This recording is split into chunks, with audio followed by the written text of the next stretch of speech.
la paz y la seguridad son sinónimos. Si no hay seguridad, no hay paz. Usted puede habilitar una mesa de diálogo, pero mientras tanto proteja a la sociedad civil desamarrándole las manos y los pies a la fuerza pública. Bueno, un saludo a todos nuestros amigos y seguidores de quienique.com. Bienvenidos de nuevo a estos espacios virtuales donde hablamos temas importantes para el país. Hoy con un invitado muy especial, el senador David Luna, quien fue el encargado de dar uno de los discursos de oposición del día 20 de julio en el Congreso de la República, en esta instalación del nuevo periodo legislativo. Un discurso pues cargado de crítica, pero con buenos argumentos, que ha sido señalado quizá como uno de los mejores de la jornada, entre otras cosas porque también cuando se dio lugar pues también se reconocieron las virtudes del presidente que estaba ahí presente en el Congreso. Entonces pues vamos a hablar un poquito de esto y también del trasfondo de ese discurso, senador. Bienvenido a estos espacios y gracias por estar aquí con quienique.com. Cristian, muchas gracias a usted, a todos y cada uno de los seguidores de Quién y Qué. Un honor poderlo acompañar en esta entrevista y le agradezco mucho la invitación. Hay que decir, senador, que quizá uno de los momentos más curiosos de este 20 de julio fue pues, el momento que vivió el presidente cuando llega y le dice pues, a todos los congresistas presentes: el gobierno ha sido eficiente. Y hubo una risa entre las personas presentes. ¿Por qué cree que hubo esa reacción? Mire, Cristian, yo creo que para decir las cosas no hay que insultar ni gritar. Hay que decirlas con respeto, pero con firmeza. Yo le dije al presidente Petro que el verdadero cambio es hacer, no retroceder. Hay que resolverle los problemas a los colombianos y hay que hacerlo con menos discurso y con más acción. Yo creo que cuando el presidente dijo que su gobierno era eficiente, hubo de pronto risas o seguramente comentarios porque la gente en la calle y obviamente en el Congreso sabe que eso no es así. Lamentablemente el gobierno del presidente Petro perdió los Juegos Panamericanos de Barranquilla, donde teníamos una oportunidad enorme para lograr mostrar a Colombia como una vitrina. Tenemos la más baja ejecución en algunos casos de los últimos 20 años. La gente se rompe el lomo para pagar los impuestos e incluso deja de llenar su nevera para cumplirle al Estado. Y muchos de esos impuestos quedan en la cuenta bancaria, no se ejecutan o lo que es peor, se los están robando. Adicionalmente a eso, el gobierno no ha sido eficiente en protegerle la vida a los ciudadanos. Lo que está pasando en el Cauca, en Arauca, en Norte de Santander es dramático y pareciera estar protegiendo más a los grupos al margen de la ley que a la ciudadanía. Pero más aún, el gobierno tuvo el más bajo recaudo en los últimos años. Y obviamente eso se ve reflejado en un recorte presupuestal y por ende en menos programas sociales. Yo creo que no hay eficiencia. El presidente Petro es buen orador, sabe echar discursos, pero lamentablemente no está siendo un líder frente a su gabinete y frente a muchos otros que podrían ayudar a ejecutar. Y yo creo que eso es, digamos, cumplir la palabra. Todos queremos que, por ejemplo, los jóvenes tengan posibilidad de que se les disminuya o en su defecto se les exonere del pago de las deudas del ICETEX como él lo prometió en campaña, pero eso se ha quedado en discursos. La idea principal de su discurso es: el país está retrocediendo, ¿no? Desde el gobierno, desde las bancadas de gobierno, desde los funcionarios del gobierno mismo, pues se dice, bueno, ¿empezó a retroceder en el gobierno Petro o ya venía retrocediendo desde antes? ¿Usted qué responde, digamos, a esas palabras? Mire, esto no se trata de una lucha ideológica entre la izquierda y la derecha. Esto se trata de la evidencia. Y la evidencia señala con claridad que si usted quiere comparar con anteriores gobiernos, este es el que menos ha recibido inversión en promedio mensual. O sea, los inversionistas, los que crean empresa y por ende empleos, no están llegando a Colombia. Y eso tiene una connotación muy grave y es que los ciudadanos no están recibiendo oportunidades laborales. Pero si usted quiere hablar, por ejemplo, de los jóvenes, 4 de cada 10 en este gobierno no tienen cómo trabajar o no tienen cómo emplearse o no tienen cómo estudiar. Esa cifra es superior a la que los gobiernos anteriores tuvieron que vivir. El secuestro después de 14 años se disparó. las masacres y el asesinato de líderes sociales y de líderes ambientales lo propio.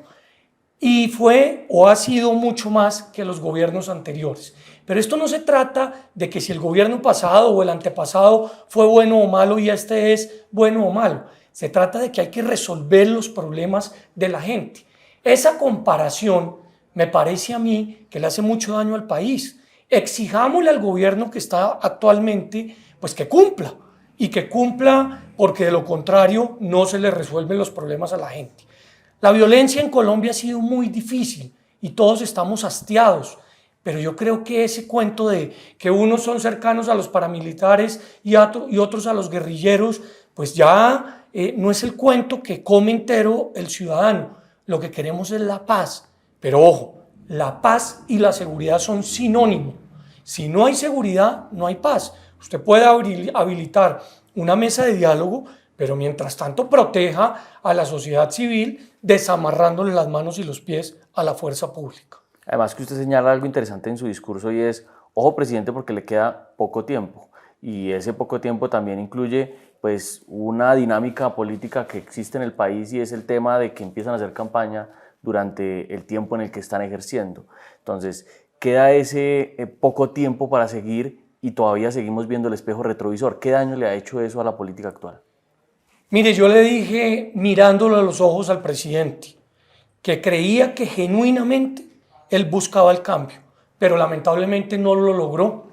Y no lo logró porque gobernar no solamente es echar buenos discursos.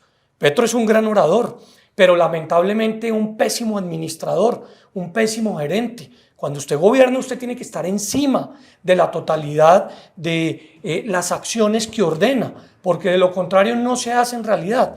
Entonces, el espejo retrovisor hace un gran daño porque concentra al gobernante de turno en ver cómo le echa la culpa al de atrás.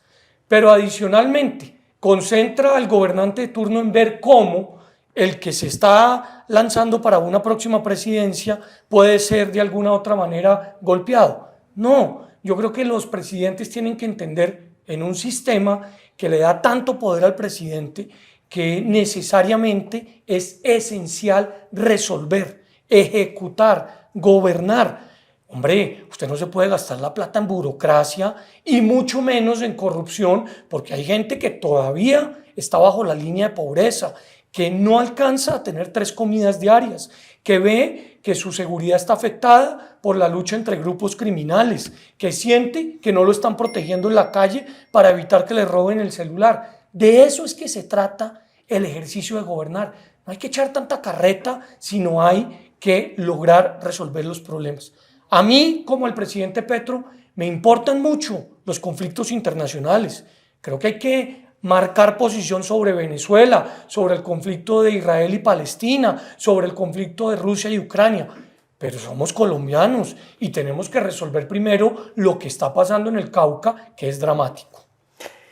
En ese sentido, bueno, cuando se inició el gobierno Petro, luego cuando ustedes empezaron en el Congreso, pues en estos 4 años que van a tener de Congreso, pues se hablaba del acuerdo nacional y demás, y digamos que existía como esa consolidación de fuerzas que parecía pues un buen camino en el Congreso de la República. Luego, pues eso falló, entre otras cosas, ya cuando empezaron las diferentes reformas duras, que es como la reforma a la salud, que veo yo como la principal que rompió las relaciones entre los distintos partidos que conformaban esa coalición de gobierno. ¿Qué fue lo que falló realmente en ese acuerdo nacional y bajo qué condiciones podría volver a consolidarse? 3 cosas. La primera, yo le dije hace un año exactamente al presidente que estábamos listos para construir un acuerdo nacional. Pero lamentablemente eso quedó en el discurso. Nunca hubo ni siquiera un espacio para poder conversar. Y conversar es fundamental porque de las diferencias se puede construir el consenso. El presidente Petro y yo pensamos muy distinto, pero nos podríamos sentar a ver en qué nos podemos poner de acuerdo. Él cediendo, yo cediendo y obviamente pensando en el ciudadano. En segundo lugar, acá partimos de una premisa muy equivocada. Pensamos que el presidente es el jefe del Congreso. No, el gobierno, llámese el ejecutivo en cabeza del presidente, es totalmente autónomo, pero el Congreso es totalmente independiente, como también lo son las Cortes. Entonces, Acá no se puede pensar que todo lo que presenta el gobierno debe ser tramitado tal y como quiere el gobierno. Hay cosas en las cuales yo estaba de acuerdo en la reforma a la salud. Por ejemplo, meter en cintura las EPS. Por ejemplo, llegar a los territorios más alejados. Por ejemplo, pagarle mejor a los médicos y a las enfermeras. Pero en lo que no estaba de acuerdo y no podía ceder es que se gire directamente a hospitales y a centros de salud sin auditorías. Debe haber una auditoría para que no se pierda la plata. En eso nos hubiéramos podido poner de acuerdo. Pero ni siquiera hubo un momento para poder dialogar. Pero le pongo un segundo ejemplo. La reforma tributaria que yo voté negativamente. Veníamos de una pandemia con gravísimos problemas económicos. Aumentar impuestos iba a ser una debacle. Se lo advertimos al gobierno y le planteamos alternativas. Tampoco. Siempre hay oídos sordos. Yo espero que en estos 2 años que le quede al gobierno, pues haya la posibilidad de diálogo, porque siempre será posible dialogar para construir. Además que una de las cosas que se le criticó al gobierno con el tema de la reforma a la salud fue todo este cronograma de reuniones que se cumplieron al principio con distintos partidos, se llegaron a unos acuerdos y luego eso no se vio reflejado en el documento final presentado al Congreso. Ese modelo pues no es lo correcto, ¿no? Pues claro, porque usted se sienta a dialogar y después de dialogar ve reflejado en el escrito que lo que concertó no está contemplado. Entonces inmediatamente se pierde la confianza. Y como usted lo acaba de decir, así fue que el presidente Petro perdió la confianza de algunos de los partidos que tenían alternativas y por eso fue que desbarató él mismo la coalición de gobierno. Coalición a la que nosotros nunca pertenecimos, pero tenía finalmente una coalición. Yo creo que hacer oposición no es hacer daño. Hacer oposición es tener la tranquilidad de levantar la mano y con mucho respeto decir las verdades con firmeza. No transar, no cambiar de ideas por un plato de lentejas. Mire lo que está pasando con el escándalo de la unidad de riesgo. Se robaron literalmente la plata del agua de los niños de La Guajira y eso no tiene ningún perdón de Dios. Yo acepto las excusas del presidente que fueron públicas, pero le digo, esas excusas deben ir acompañadas de responsabilidad política. ¿Cuáles son los funcionarios y también los congresistas y también los ministros que incurrieron en esas ilegalidades? Que le caiga el guante a quien corresponda, porque esas personas deben terminar en la cárcel y yo adicionaría, extinguiéndole el dominio de la totalidad de sus bienes. Sí, con unas excusas seguramente no va a faltar para solucionar un problema de esos, y mucho menos con un discurso ante las personas, algunas de las personas que de pronto habrán estado metidas en eso, incluyendo pues la posibilidad de que incluso funcionarios del gobierno nacional estén involucrados en eso. Ahorita en este periodo legislativo se va a volver a presentar la reforma a la salud, se vienen algunos temas importantes, otras reformas también que se piensan adelantar. ¿Cómo ve este periodo que empieza hasta ahora? Mire, yo creo que lo más importante que debería hacer el gobierno, y en lo cual creo hay mucho consenso, es desbogotanizar Colombia. Colombia tiene que volverle a dar a sus departamentos, a sus municipios, autonomía, libertad para realizar las inversiones que necesitan. No podemos seguir viendo esas escenas donde los alcaldes vienen a hacer fila para que los ministros o los directores los atiendan y pedir chichiguas. La Constitución del 91 estableció una autonomía territorial y tenemos que recuperarla. En eso, creo yo, habría acuerdo. Pero dos, es muy importante defender la Constitución del 91, que está más viva que nunca, que es joven y que contempla muchas de las cosas que Petro dice se necesitan cambiar. Lo que hay es que aplicarla, lo que hay es que implementarla, lo que hay es que desarrollarla.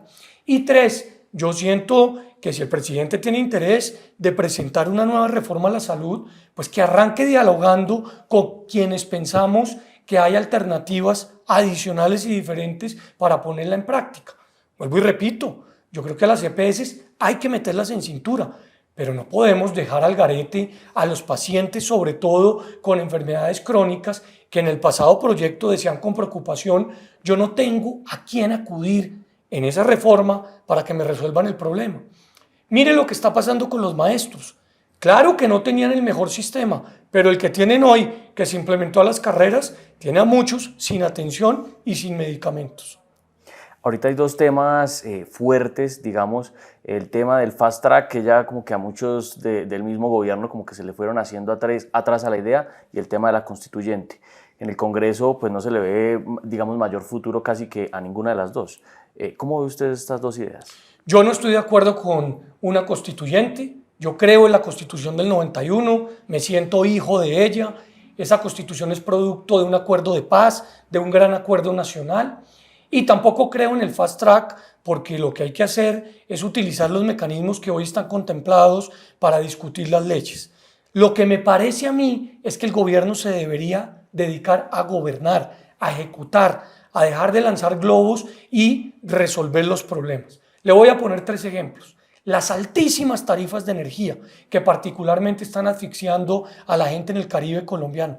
Hay cómo bajarlas, pero hay cómo bajarlas si se logra establecer con facilidad cuáles son los criterios. Uno de ellos, nombrar a los comisionados de la Comisión de Regulación. Otro de ellos, hacer compra en bloque de energía para lograr disminuir ese costo. Y el más importante, de una vez por todas, disminuir ese porcentaje que le clavaron a las personas en el Caribe para que esa transición entre la antigua y mal recordada Electricaribe y los nuevos operadores pues pudiera ser pagada con recursos del Estado. Pero 2, el tema de la seguridad. El tema de la seguridad se resuelve con hechos, no con discursos. A los criminales que rompen los ceses al fuego, pues hay que perseguirlos y llevarlos a la justicia ordinaria, no someterlos con gabelas. A los criminales no se les tiene por qué estar pagando simplemente para que dejen de delinquir. Invirtamos esa plata en educación para que los jóvenes tengan oportunidades. Y tal vez la tercera y la más importante es la lucha contra el hambre. Se puede luchar contra el hambre con 2 muy importantes herramientas. 1, los bancos de alimentos, que son fundamentales para llegar a donde hoy no están comiendo los ciudadanos. Y 2, hay que meterle tecnología a la agricultura, hay que llevar tecnología al campo para lograr pues, conectar el país, y para eso necesitamos infraestructura. Para el acuerdo de paz, ya que digamos estamos hablando de este tema, para el acuerdo de paz de las FARC, pues el Congreso fue, digamos, fundamental y sigue siendo fundamental. Obviamente pues el presidente ve que no avanza con la rapidez de pronto que quisiera, pero el Congreso fue fundamental, digamos, para sacar algunas leyes importantes para la implementación del acuerdo, y sigue siendo importante, digamos, para sacar adelante pues estas iniciativas. Ahorita, ese diálogo de paz que tenemos con las personas que ya de pronto firmaron acuerdos, que son las disidencias de las FARC y que de pronto no se vieron representados ahí, bueno, digamos, la historia, el país la sabe, pero se ve que, digamos, dentro del Congreso de la República no hay un apoyo sustancial, digamos, a esos diálogos por X o Y situaciones. Vemos, por ejemplo, lo que pasó con la caravana esta donde estaba Elías Firu, luego el gobierno le da su respaldo también y le dice ya se le está levantando su orden de captura. ¿Cree que se están haciendo bien las cosas con estos diálogos con las disidencias? Mire, vuelvo y repito, el verdadero cambio es hacer, no retroceder. Perdimos a 6 soldados hace poco, a nuestros soldados, en un campo minado. Y usted sabe que hoy en las cuentas del gobierno hay parqueados 7.000 millones para el desminado humanitario. O sea, una cosa es el discurso, una cosa es el Twitter y otra cosa es lo que verdaderamente pasa. El acuerdo de paz con las FARC hay que implementarlo con hechos y hay que respetarlo, entre otras porque está elevado al bloque de constitucionalidad. Dicho eso, pues hubo 2 grupos que no firmaron, o mejor, que incumplieron ese acuerdo de paz. Uno liderado por Iván Márquez y la segunda Marquetalia, que lo firmó y que después se echó para atrás, y otro que es estas disidencias que lidera Mordisco. Pues a ellos hay que decirles que si quieren hacerse parte de los diálogos de paz, lo mínimo que tienen que hacer es dejar de delinquir. Es increíble lo que usted menciona de las camionetas de la UNP al servicio de las disidencias. Hágame el favor con los impuestos de los colombianos, mientras que hay líderes sociales implorando por protección, mientras que hay firmantes de los acuerdos de paz implorando por protección. Pero más aún, hubo unos firmantes del acuerdo de paz que se dedicaron a hacer proyectos productivos para impulsar el turismo, el rafting, esto que no es nada distinto que uno pueda recorrer un río para reconocer bellezas del país. A ellos los terminaron expulsando precisamente los de las disidencias. Entonces, primero lo primero, hay que proteger el acuerdo de paz, hay que implementarlo de manera definitiva y después, si las disidencias tienen ganas de sentarse, pues que se sienten. Pero mientras tanto, el ejército y la policía protegiendo a nuestra fuerza pública. Hay que desamarrarle las manos y los pies a nuestra fuerza pública. En ese sentido, senador, paz total, ¿sí o no? ¿Y cuáles serían los límites en caso de que sí? Mire, la paz total fue una estrategia, perdón, fue una hoja sin estrategia.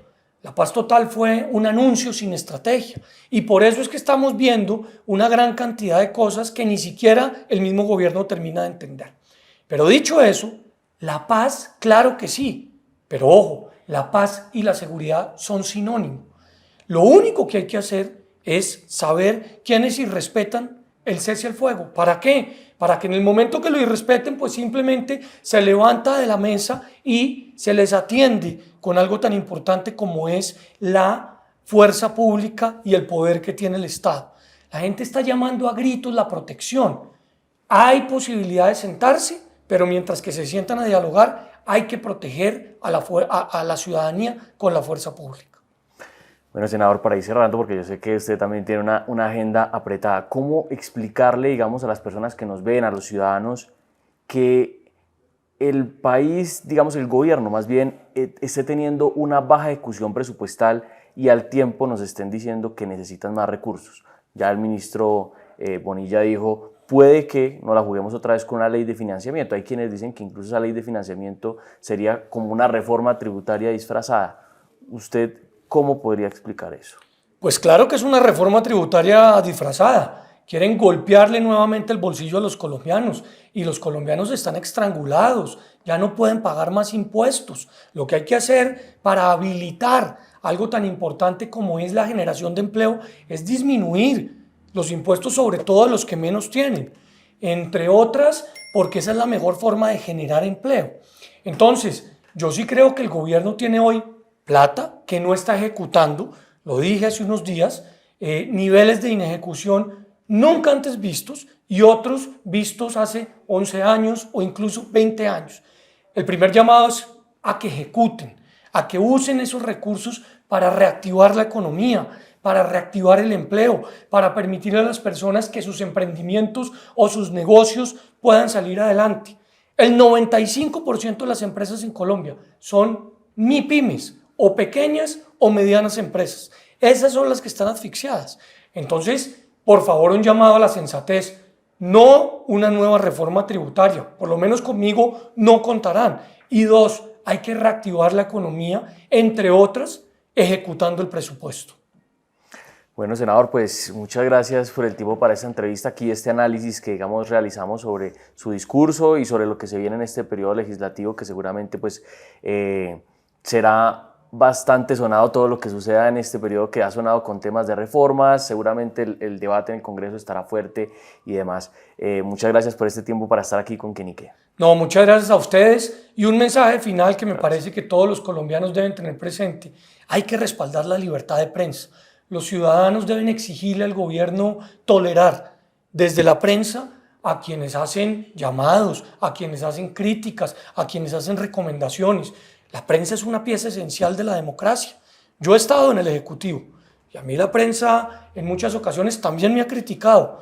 Yo creo que esas críticas hay que recibirlas con respeto y con oportunidad para mejorar. Muchas gracias por esta invitación. Un honor poderlos estar acompañando. Muchas gracias, senador, y muchas gracias también a todos los que nos sintonizaron en esta entrevista. No olvide que aquí seguiremos pues analizando temas importantes para el país y que quenique.com es el placer de saber, ver y oír más.